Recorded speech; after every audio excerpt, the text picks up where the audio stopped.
Welcome. Today, we're tackling something every developer runs into, building a dashboard.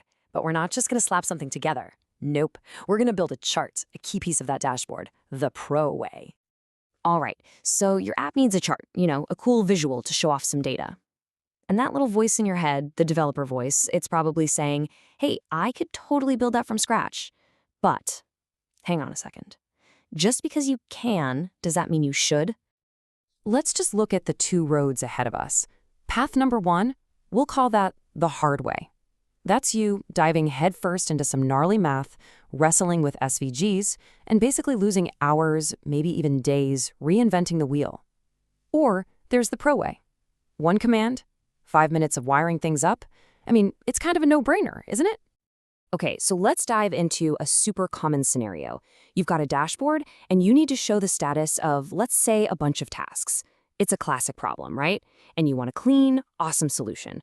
Because let's be real, every great dashboard needs some slick data viz. And this really gets to the heart of what it means to be a professional developer. Look, your time is gold. It's your most valuable asset. So why would you spend it building something from scratch when there are these incredible, rock-solid tools out there, built and tested by thousands of other developers? The smart move is to stand on the shoulders of giants. So what's in our Pro Toolkit for this? Well, first up is NPM, the Node Package Manager. Think of it as this gigantic candy store for developers. It's our gateway to everything.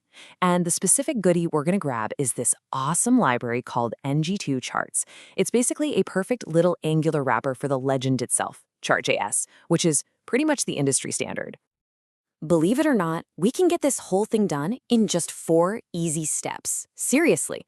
Think of it like a recipe, a blueprint you can use to add a pro-level chart to any Angular app. It's fast, it's clean, and it just works. So here's the game plan. We're going to install the library, tell our app about it, wire up the data in our component, and then drop it into the HTML. That's it. Let's get started with step 1. Okay, first things first, we got to get the code we need into our project. And for that, we're turning to our good friend, NPM. Just pop open your terminal, stop your dev server for a sec, and run this one little command. That's all it takes. This command just reaches out, grabs ng2-charts and its buddy Chart.js, and pulls them right into your project. And just like that, poof, the heavy lifting, it's already done. Okay, so the library is now in the building, but our Angular app doesn't know it's there yet. We need to introduce them. We've got to register it, so all the other components in our app can say, hey, I can use that cool charting thing. The magic happens right here in your app.config.ts file. If you're using a modern standalone Angular app, it's as simple as this. You import provide charts from ng2 charts, and you add it to your main providers array. That's it. One line of code, and boom, the entire library is ready to go anywhere in your app. All right, all the boring setup is done. Now for the fun part. Let's jump into our dashboard components TypeScript file and actually give this chart some data to chew on. And you're going to be shocked at how little code this actually takes. So inside dashboard.ts, we pull in something called the base chart directive. This thing is kind of the secret sauce. It does all the hard work of drawing the chart. We add it to our components imports list, and then we just need to tell it what to draw. The labels, the data, all that good stuff. So here's the data we're actually working with. Super simple. In our code, we'll have an array for the labels, pending and done. Then another array for the data itself, which is just the numbers 3 and 5. That's literally it. This is what our chart is going to bring to life. Okay, we've installed it, we've configured it, we've fed it the data, we're on the home stretch.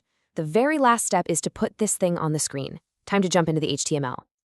So in our dashboard.html file, all we do is add a canvas tag. Then we add that base chart directive we talked about. And see these square brackets? That's Angular's property binding.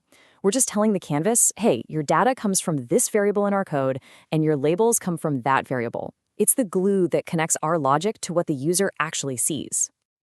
And that's it. All 4 steps are done. So what's the grand prize? What does all this work actually get us? Let's take a look. And there you have it. Look at that. A beautiful, clean, professional-looking pie chart right there in our dashboard. It's showing our pending and done tasks perfectly. And the best part? We didn't draw a single pixel. We didn't touch any complex math.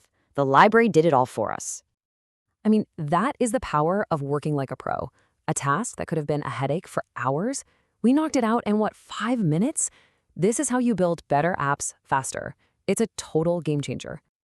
And listen, this isn't just about charts, right? This way of thinking applies to everything. Maps, complex data tables, authentication, you name it. There's probably a library for it. So the real question I want to leave you with is this. Now that you know how to tap into this incredible ecosystem, what are you going to build next?